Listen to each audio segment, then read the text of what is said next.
Welcome back to Vegas Live. I'm Nina, your host, and of course we're down here at the Pepper Mill, which is absolutely fabulous. And of course we are sitting in the Elvis Presley booth, which is always amazing. You didn't know that. This is Jeff Fuell, by the way, and he's an author.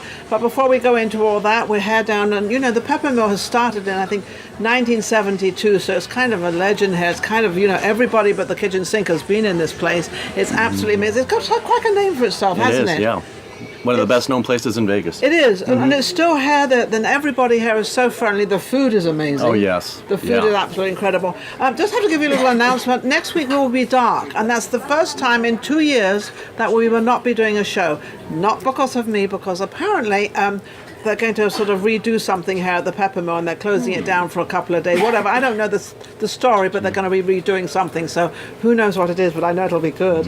But anyway, Jeff, so how are you doing? Good. I'm doing great. Good. Wonderful. And of course the tragic thing we had last week and the whole bit, and that we're still all mourning over, and we're sort of, you know, but we're all, you know, as a team in Vegas, I think we're all coming together again. You see it all over the news, people just coming out and forming bonds. You know, one thing I didn't notice on the news media, and it happened, I think, last Thursday, I was driving up Las Vegas Boulevard and I saw this incredible, humongous truck with this great big American flag on it, and I thought, oh, isn't that great? That's wonderful. That's great. And I kept driving, and on the other side of the road, which were going north, I saw another one. Then I saw another one. There was a whole stream of trucks and cars with the big American flag, and it didn't get any media on it. And I was and maybe it did somewhere, I just didn't see it, but it was just amazing, the support. But what I loved about the whole thing, there was all these young people. The young ones were involved in it, and they were all screaming and yelling and laughing. That's awesome. And I just thought, wasn't that? So I just wanted to give a little, you know, break on that one, because I think the people that put that together, and all these trucks and the American flag, and, you know, Vegas, nothing can happen to Vegas. Vegas strong all the way. Always strong. Vegas strong, that's the word, the new word for Vegas. Wonderful. So anyway, you're an author, and what do you write about? I write in pretty much any genre you can think of. This is my 12th book, and they're all fiction. And I write science fiction, time travel, romance, action adventure, young adult, and this is my first foray into horror.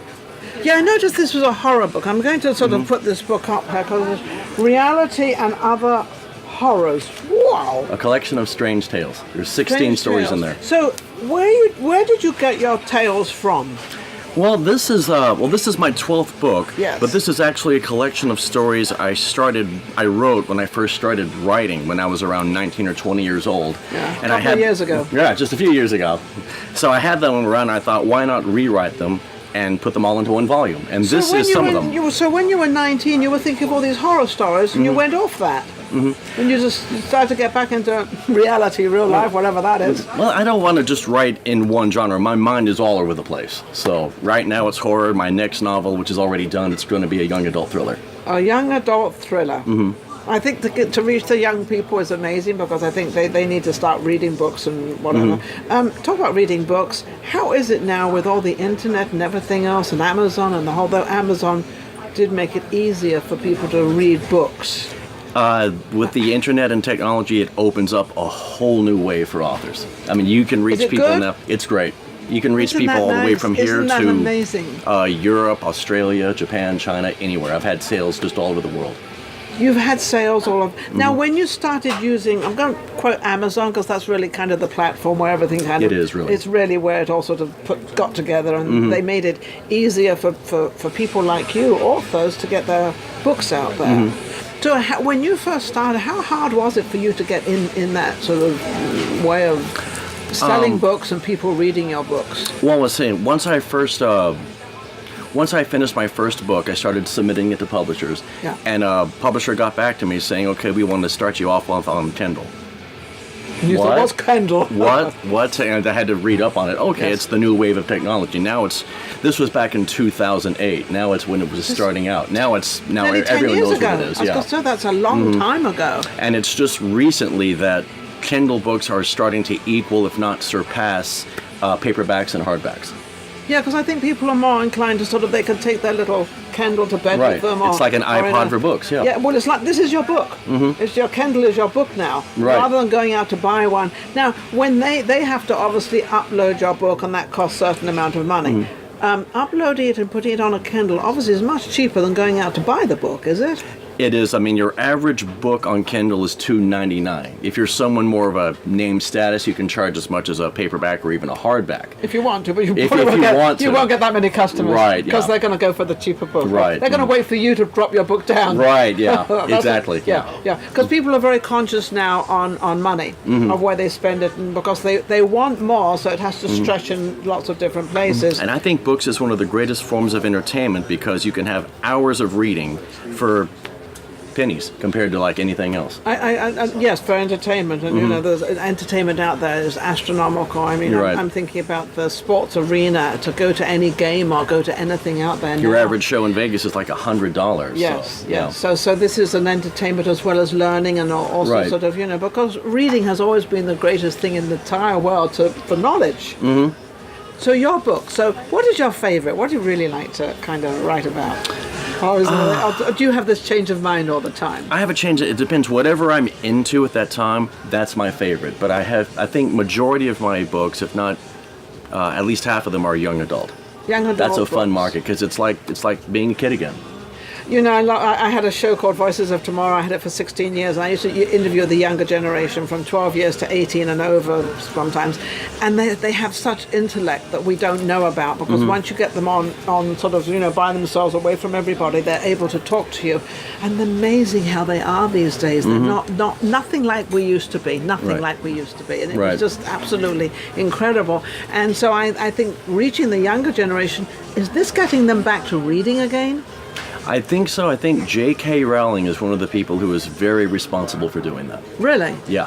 So you owe him. Owe him big time. Nick keeps putting his hand up. You have a question? Yes, they want to know, how does he feel about audiobooks? Audiobooks, that's a foray I've never explored because it's probably a lot more work, but I'm thinking about doing it. I'm 12 books into it, so it would take a lot of work, but it's certainly an avenue worth trying out. Well, yeah, because it's an avenue not on, so that's extra money. I'm thinking about myself. I mean, from a book point, I can see how it'd be great. Yes. But whenever I'm in my my car at the gym with my phones on, I'm listening to music. So Yes. listening to books would take something to get used to, but I have friends who love it. I have friends, and I have a lot of friends that actually, and I can also add, that absolutely love it. They love this new way of doing things. They don't have to really do anything. They can be driving or doing. But the only thing is, I think with driving or anything, it does distract you a little bit, because sometimes you're listening and not driving.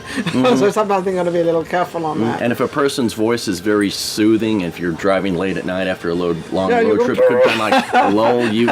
Yeah, action sequence, you know. Oh, I'm in a car driving. Absolutely.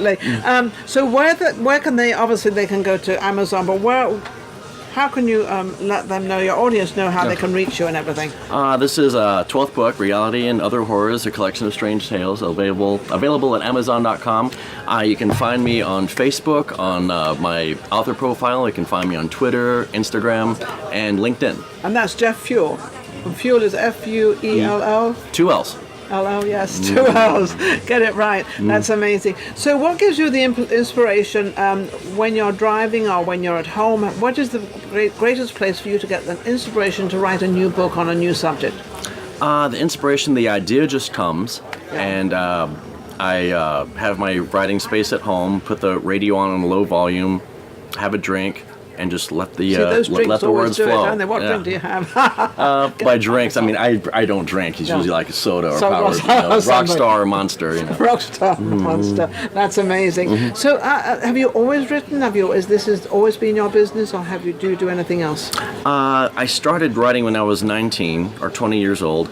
I got a little bit into drama, pursued that for a few years. Okay. I'm still pursuing it. Actually, I have a job in LA this weekend. Oh, how lovely. But yeah, I have to say I love writing more because it's more personal. Everything it's me. It's my imagination, my idea, my words, my characters, my name on the cover of the book. And then you've got everybody else reading your book and absolutely loving it. So it's sort of, you think, well, I did write, and now they really like what I write and they like what I do. Yeah. Well, Jeff has been amazing. It's lovely to have an author on because, I have a lot of entertainers and everything else, and he's into 12 books. He writes, you write across the board. Pretty much everything, Yeah, and pretty anything much. that's not there yet, it probably will be there eventually. So, if you have an idea out there and you want to know all about how to write a book or to become an author, just, give Jeff a call. I mean, I'll just check him out on Facebook, right? Sure. And I'm sure you can help them, and especially the younger generation, because he writes a lot for the younger generation. So any of you out there, you young ones, don't worry, just give him a call or send him a text or whatever, and he'll help you. Yeah. We'll be right back. Hit me up. Thanks for coming on. Okay, thank you. Take care.